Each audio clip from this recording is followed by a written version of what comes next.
Hello, my name is Karen.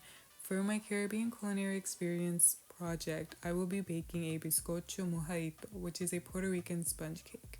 Here are some of the ingredients that I had to buy from the store. I went to Target and bought them, and the rest of the ingredients I had at home. Here I am starting to make the bizcocho, which is the cake part of the dessert. And so for this aspect of the dessert, I needed to mix 2 bars of butter, 2 cups of sugar, 4 egg yolks, 3 cups of self-rising flour, and 1 cup of evaporated milk.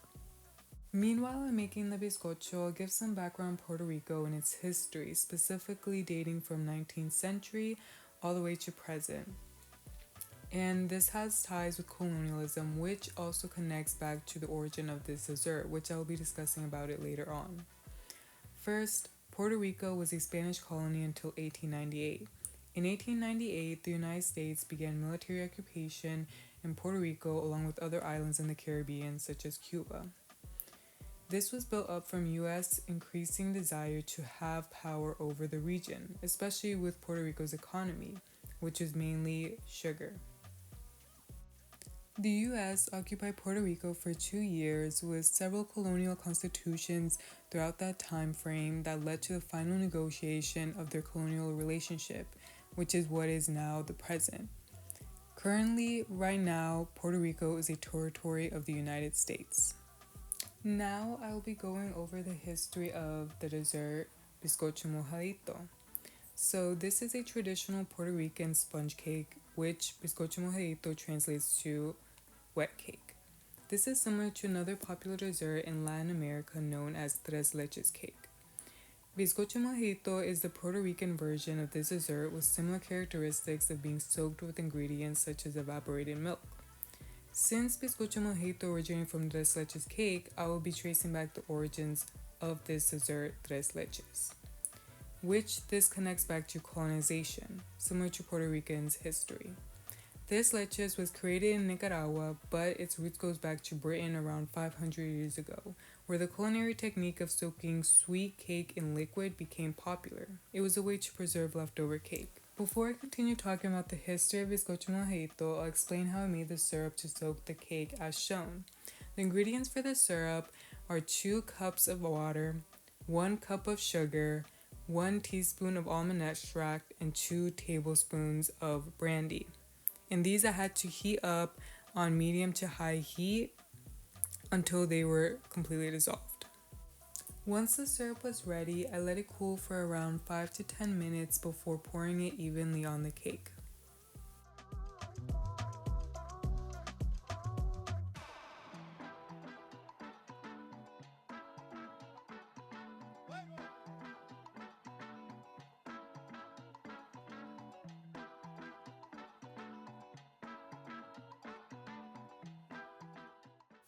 And now resuming back to the history of bizcocho mojadito.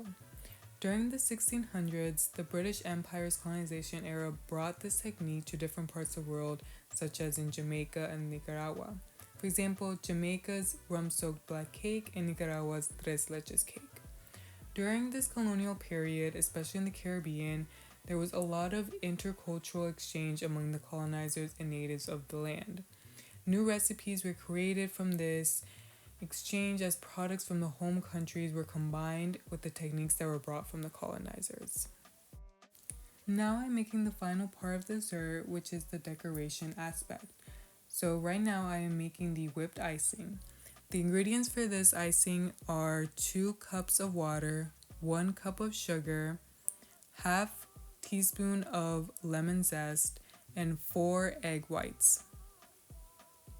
After I boil the water, sugar, and lemon zest, I will be then mixing it with whipped egg whites. And then after this, I will be cutting up strawberries to add on to the decoration for the bizcocho mojadito.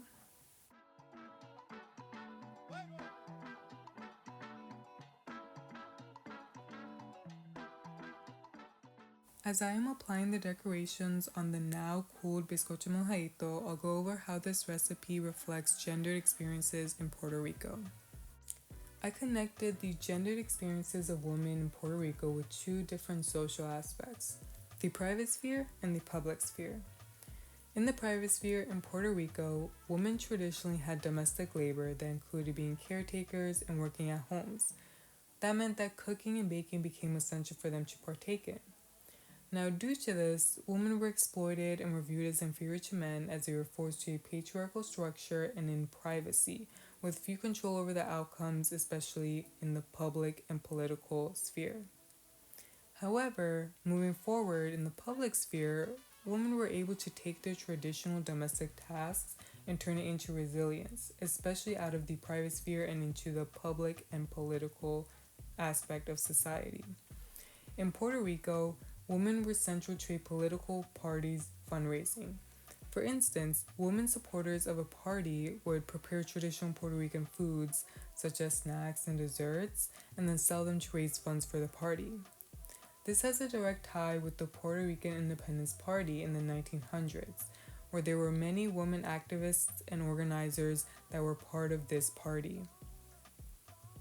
By reading how these Puerto Rican women were able to take the domestic tasks and labors from the private sphere and transform it into the public sphere really shows how innovative they are, especially when you consider how the domestic tasks have ties with patriarchal and colonial structures and systems that are very integrated into Puerto Rican society. These Puerto Rican women are able to dismantle the stereotypes of domestic labor and tasks by doing so, and they're able to benefit themselves that traditionally these tasks wouldn't.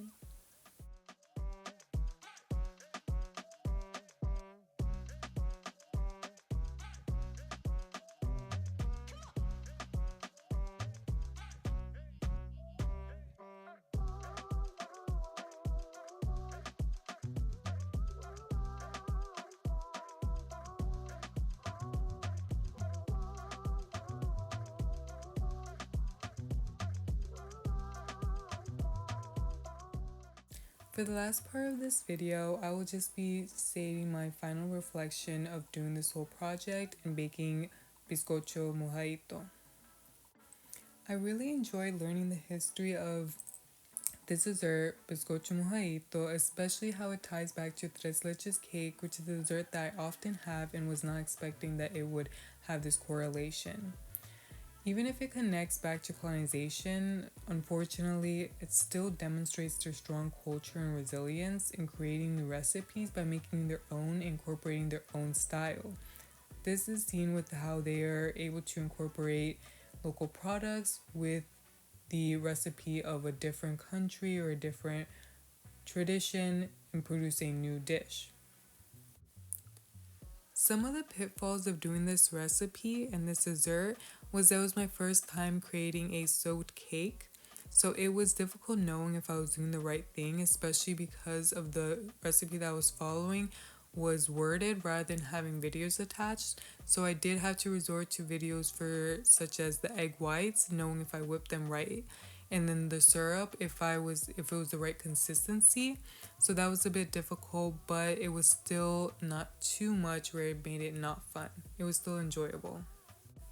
As for some of the positives of creating bizcocho mojadito, I would say it was bonding with my family. My mom was the main person who was helping me film all of this.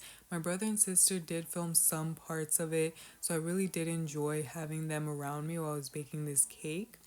And they did end up trying it and they really enjoyed it, which I was glad. I enjoyed trying it, but I did feel like I could have done better. I am hoping that, and I will definitely want to try this recipe again and try something new, such as creating a different frosting. I felt like I didn't really like the whipped. I maybe would have wanted something more solid. And then also, there were different recipes to follow, and I ended up choosing one that I felt like I would want to do more. And it did have like the icing and then how to do the syrup. And so there were other recipes to follow, and so I would definitely want to try a different recipe and see how that turns out. Here is the final product of this recipe. This is the bizcocho mojito that I created with whipped frosting, 3 strawberries in the middle with almond all around it on the top, and then strawberries all over the side. Here it is cut, and you can see it If you go a bit more closely, you can see how it's a bit spongy and wet, and you can really tell that it's having that wet cake effect. Thank you so much for watching.